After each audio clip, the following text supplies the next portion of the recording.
I spend most of my time in front of audiences. I'm talking about teams and I'm talking about leaders.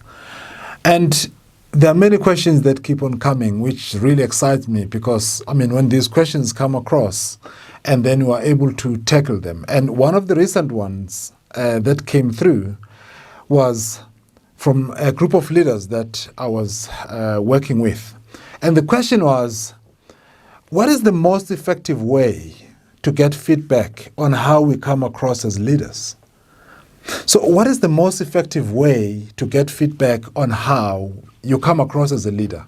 And this question came, on the backdrop of me asking leaders if they are aware of how they are being perceived and how they are being experienced as leaders. Because that's a fundamental question that you need to understand as a leader in terms of how are people feeling around you?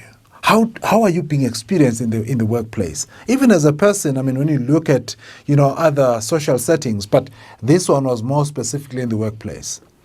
And this question is very crucial. And first of all, to answer this question, it comes back to you understanding as a leader that you don't have all the answers. And it's just being human. It means as a leader, you need to accept yourself that there are certain things that you don't know and that you will never get to know. That's the first part. And the second part as well is that those people that you lead, they've got some information that you don't have. So as a leader, you need to have this clarity in your mind that those people that are leaders in their own rights.